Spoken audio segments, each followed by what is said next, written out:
No domingo de Páscoa, vamos a Israel e revelar as descobertas mais recentes de arqueólogos e historiadores na Terra Santa. Entre eles, a descoberta do lugar onde teria acontecido a primeira ceia descrita na Bíblia. As novas descobertas na Terra Santa. Desembarcamos em Tel Aviv, a moderna metrópole israelense. Uma cidade com excelentes índices de qualidade de vida, banhada pelo mar Mediterrâneo. Logo, pegamos a estrada com destino a Jerusalém. Nossas lentes querem registrar o que nenhuma TV brasileira mostrou até aqui. O local do encontro entre Abraão, o pai da fé, e o rei Melquisedeque. Nós tivemos um acesso exclusivo a esse lugar. É um achado de grande importância para a história de Israel, para o mundo.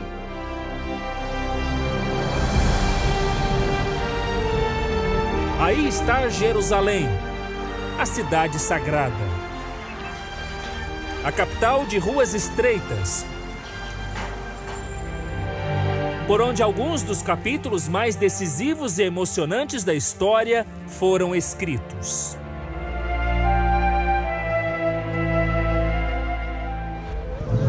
Hoje, graças a novas tecnologias, arqueólogos e pesquisadores conseguem reviver estes passos. Contar com riqueza de detalhes tudo o que essa terra já viu. A Jerusalém que vamos conhecer agora e que mexe com a fé de tanta gente no mundo é conhecida como Cidade Antiga. Fica cercada por muralhas milenares dentro da Nova Jerusalém. Nós estamos chegando ao Muro das Lamentações. Entramos pelo lado judaico da Cidade Antiga. E o muro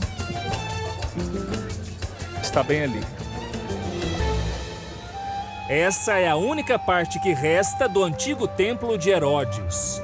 Essa área era toda ocupada pelo grandioso templo, frequentado por Jesus e destruído pelos romanos quase 40 anos após a crucificação. Antes ainda, ficava aqui o Templo de Salomão, destruído pelos babilônios em 586 a.C. Não é fácil identificar vestígios dessa época, mas, ao longo dos anos e com muitas escavações, os arqueólogos têm conseguido fazer grandes descobertas. Uma das principais é essa, o Arco de Robinson. Naquela parte manchada do paredão ficava o conhecido Arco de Robinson. Era a entrada para o templo de pessoas de maior poder aquisitivo e escribas também. Essa era a visão do arco nos tempos de Jesus. O arco não tinha esse nome na época de Jesus. Foi dado a ele em homenagem ao arqueólogo que, ao trabalhar nas ruínas, descobriu toda essa história. Ali é onde você começa a demarcar, através da enxada do arqueólogo, usando um processo mais científico, o contexto histórico da vida de Jesus, dos evangelhos e também do Antigo Testamento. Depois da descoberta do arco, tudo mudou por aqui. E um achado foi levando a outro. O Arco de Robinson seria o marco do início da arqueologia na Terra Santa. Jerusalém é uma cidade que passou por várias destruições. E cada nova versão da cidade é feita em cima da anterior. Foram muitas deposições de material do passado, fazendo com que Jerusalém hoje seja como se fosse um bolo de aniversário com muitas camadas. Eu diria dezenas de camadas sobrepostas de construções, reconstruções ao longo de milhares de anos dessa fantástica cidade. São camadas de história. A rua por onde Jesus passou, por exemplo, está sob a terra. Mas vamos encontrá-la.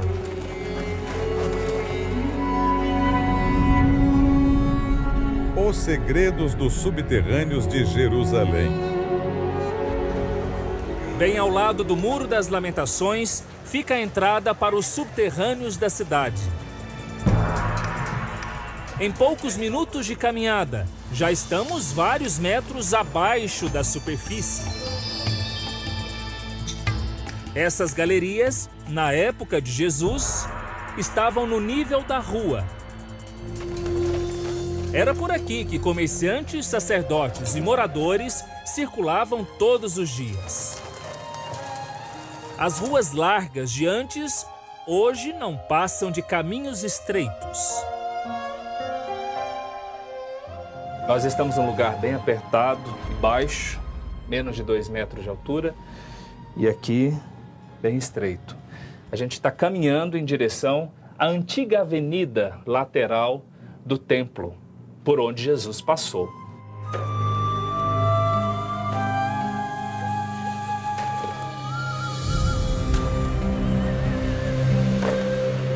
Finalmente chegamos à tão esperada rua por onde Jesus passou, nas imediações do templo. Esse lugar aqui exatamente é o final da rua. E os arqueólogos dizem isso por alguns sinais, por algumas evidências. Uma delas é o piso. Esse daqui, piso dessa rua que passava ao lado do templo. Do lado tem um piso que nunca foi usado, uma rocha ficou aqui. Os arqueólogos também encontraram. Outro sinal disso são as camadas aqui ao redor. Então nós estamos na primeira camada dessa rua que ficava na lateral do templo. É a mesma rua que passava por baixo do Arco de Robinson, que mostramos há pouco. O caminho onde Jesus teria enfrentado os cambistas do templo. Um local que ficou séculos debaixo da terra. E hoje nos permite a inigualável sensação de caminhar nas páginas da Bíblia.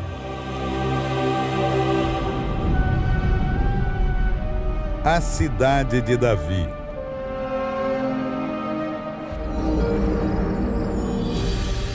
Davi reinou em Jerusalém aproximadamente 1000 anos antes de Cristo. Naquela época, a Arca da Aliança, o baú sagrado que guardava as tábuas com os 10 mandamentos, havia retornado a Jerusalém.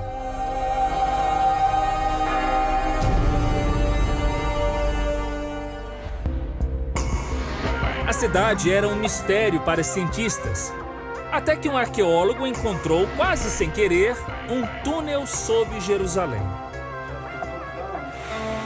Um caminho escavado na rocha, cheio de água, que confirma uma informação registrada na Bíblia.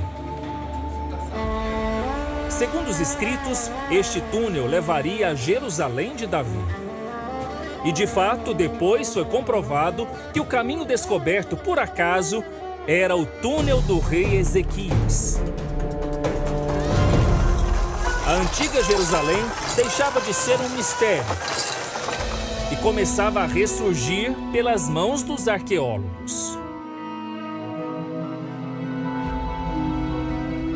Nossa equipe obteve autorização para caminhar em um túnel próximo ao túnel do rei Ezequias e que também foi importante na identificação da Jerusalém de Davi, o túnel cananita. E durante o percurso do túnel a gente vê outros acessos. Esse daqui é até proibido de passar. É muito estreito. Opa. Cuidado aí, Leopoldo. Imaginar que esses túneis tinham entre suas funções proteger fornecimento de água para a cidade de Jerusalém e também era uma forma de dificultar a invasão de inimigos. Imagine como que uma tropa inimiga ia passar por aqui.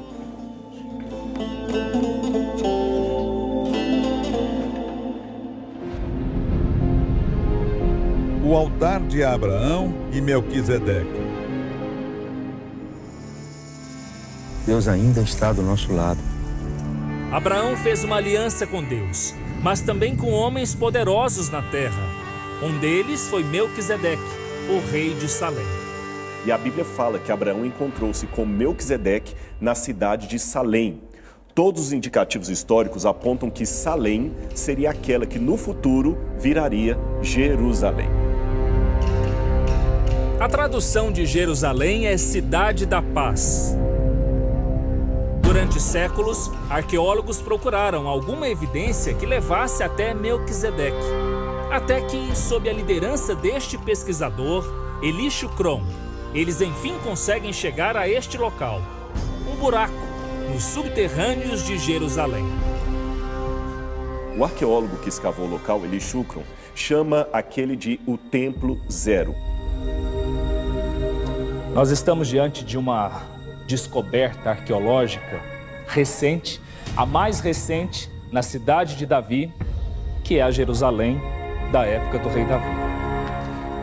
É uma descoberta que vai ser mostrada pela primeira vez agora na televisão brasileira. Nós tivemos um acesso exclusivo a esse lugar.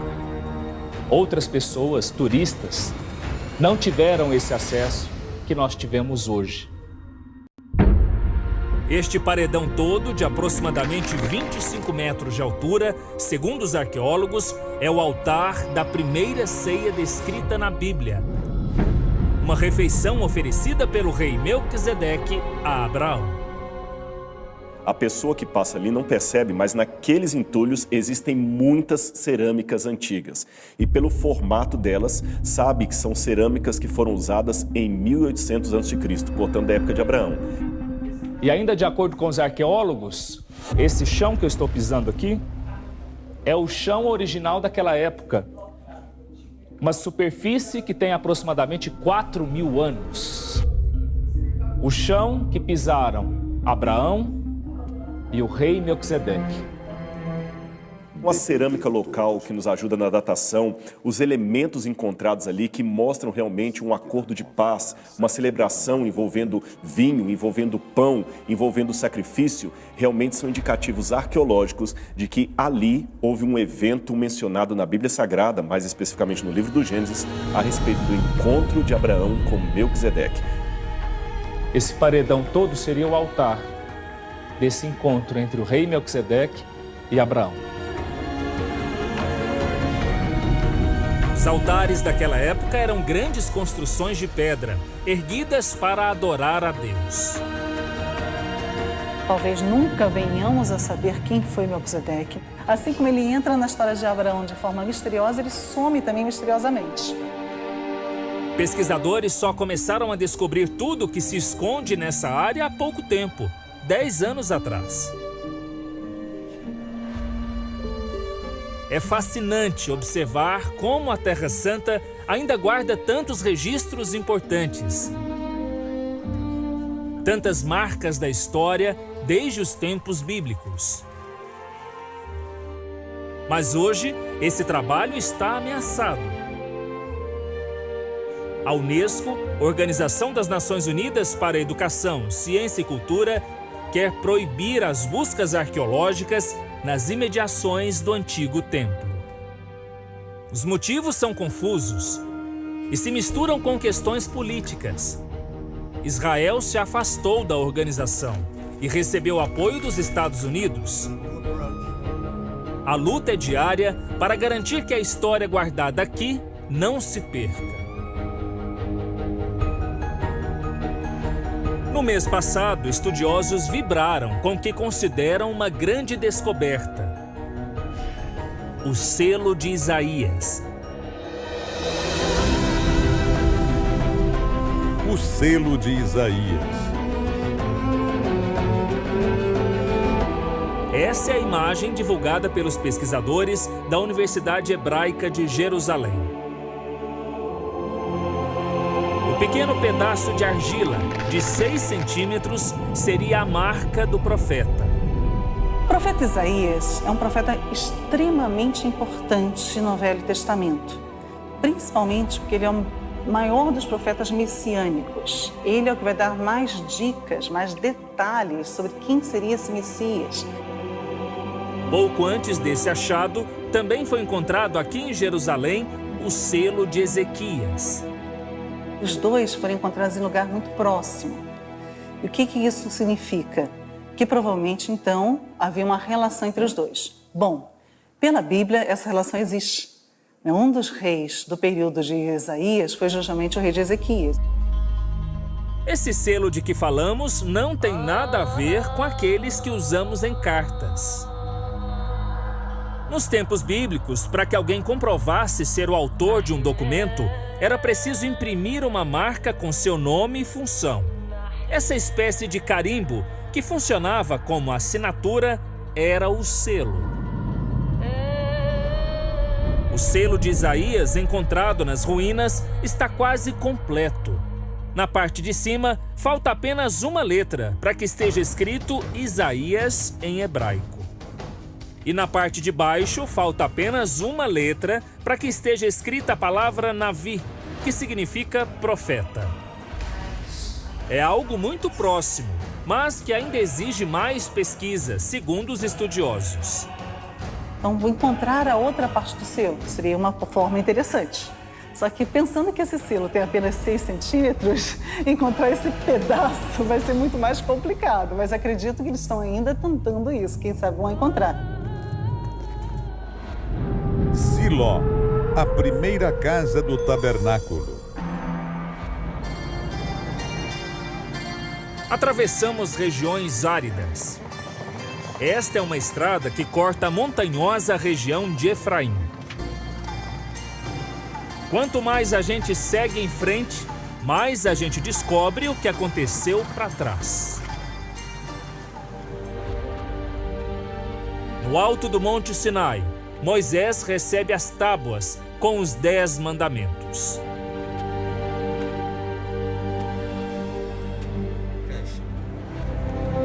Em seguida, o profeta recebe instruções para construir uma arca, onde ficariam guardadas essas tábuas.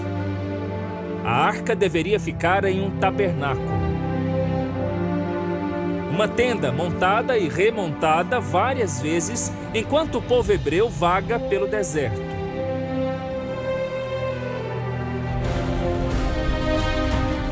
Até que um dia o tabernáculo e a arca da aliança repousam em um lugar.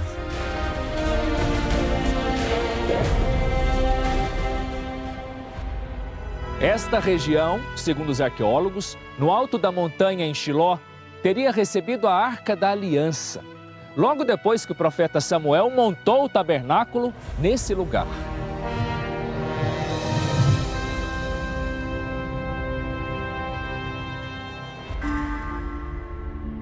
Um dos maiores mistérios da Bíblia até hoje é o destino final da Arca da Aliança. E as pistas que existem hoje na terra seca de Siló podem um dia ajudar a resolver esse enigma.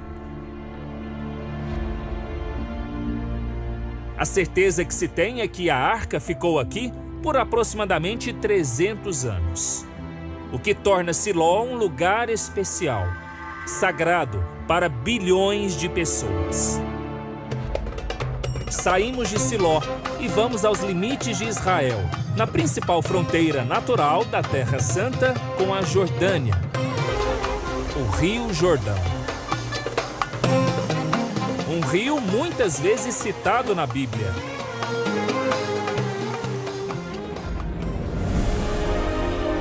De acordo com os textos sagrados, quando Josué guia o povo hebreu e para diante do Rio Jordão, a distância entre uma margem e outra é tão grande que atravessá-lo parece impossível. Os sacerdotes levitas então levam à beira do rio a Arca da Aliança.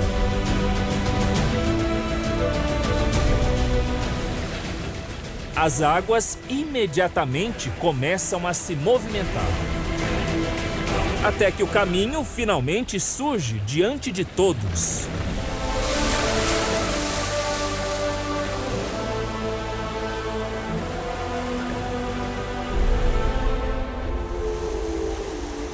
O Rio Jordão mudou muito nesse tempo todo. Hoje se parece mais um riacho tranquilo.